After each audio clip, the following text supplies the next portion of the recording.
Hey there, my name is Michael. I'm an animal rights activist based in Canada, and on this channel, review strategies and tools that help us transition to and live a sustainable vegan lifestyle.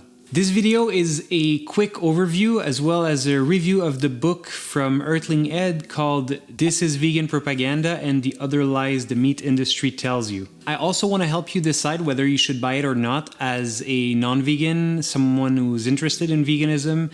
Maybe you're a vegan yourself or you're an animal rights activist. So make sure you stick until the end so I can give you my honest opinions on whether you should buy it or not. First off, I would like to talk a little bit about the author, Ed Winters, who is most commonly known as Earthling Ed here on YouTube or on other social medias. Ed has been doing a lot of great work in the vegan community. Some of his more well-known projects are the Unity Diner, which is a non-profit restaurant, as well as the Surge Sanctuary, which is a sanctuary that he started last year. And I think at this point, correct me if I'm wrong, but I think he has about 150 animals that were rescued so far. He's a very well-spoken individual, and he's known to create a strong rapport with the people he's outreaching. He claims that this book was made for both vegans and non-vegans, and so that's why I kind of wanted to figure out by myself if it was something that I would recommend, for both sides of the spectrum.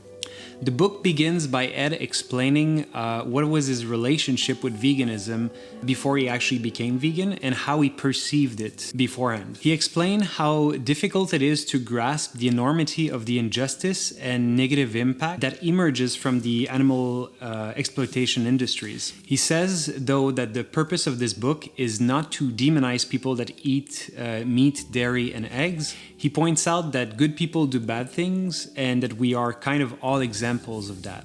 Also, a very important point is that all of the scientific studies that are backing his arguments are referenced in the book. The main body of it is divided into 3 sections: the morality, the environment, and health. The topics range from vast factory farming all the way down to urban beekeeping. He dives deep in those topics and he sheds lights onto areas that most of us are unaware of. Also, here's a passage that was very interesting to me. Within the next 30 years, our population is expected to increase to 10 billion. However, global trends showed that food consumption isn't increasing proportionally to the growing population, but rather regardless of the increase in population. This means that overall food demand is predicted to be 50% higher by 2050, with animal-based foods being 70% higher, and specifically ruminant meat being 88% higher. An additional 593 million hectares of land will be needed to meet this demand, which is nearly the equivalent size of 2 Indias. Finally, there was a small section towards the end that was addressed to vegans, and it was basically giving pointers on how to talk about veganism in a more effective manner. And to be honest, this is where I kind of felt a little bit of a letdown. Don't get me wrong, I think there's a lot of valuable information in this book, but I also feel like there was a big missed opportunity when it came down to that. I really hoped Ed would have extrapolated on how vegans could improve their communication skills when they are having conversation with others or when they're speaking out on behalf of the animals. If you're listening, Ed, which would be surprising, but you never know, I would love for you in the future to share more about the different techniques that you use when you talk about veganism. When I first started outreaching, I found myself wanting to emulate a lot of what you were doing. And I think that the way you approach things would be very beneficial for a lot of people to discover.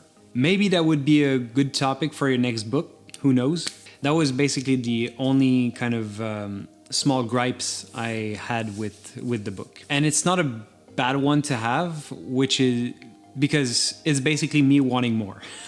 So why would you want to read this book? First off, as a non-vegan, this book will give you a clear picture of the different reason people choose to be vegan. It will also invite you to question what the moral ground should be, as well as what are your own core values. And finally, it will help some of you have better relationships with your vegan relatives or friends. For those of you that are interested in becoming vegan or are already transitioning towards a vegan lifestyle, it will help you establish the reasons you might want to be vegan. And by becoming more knowledgeable about the impact you're having on the animals, the environment, or your health, it may be a great motivator for you to keep going or just start. For the vegans out there, this book will help you grasp the severity of the impact we're currently having on the world.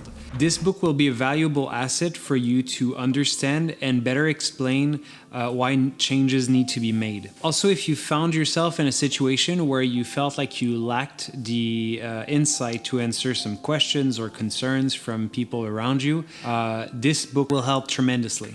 For the activists out there, to be completely honest, if you've spent some time doing outreach or spent an extensive amount of time educating yourself online, or even if you just had like some talks with other activists, a big portion of what you'll find in the book you probably already came across. But as I said earlier, there were a couple points that were new and interesting to me. Also, it's never a bad thing to have a refresher on the topic. As we know, Ed has been doing a lot for the movement, and he keeps working on projects to come to the rescue of the animals. So purchasing this book is also an opportunity for you to contribute to what he is building. He also discusses how to approach conversations with non-vegans, which, if it's something that you've been struggling with or had difficulty with in the past while doing outreach or, just in general, this could be of value to you. To conclude, I would definitely recommend this book.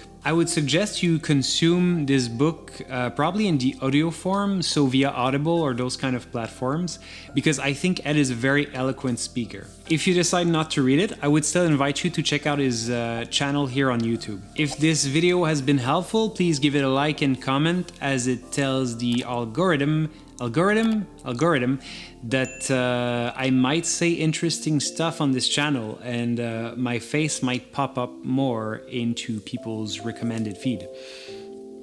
Subscribe if you would like to see more content from me, and I wish you a good rest of your day. Bye bye.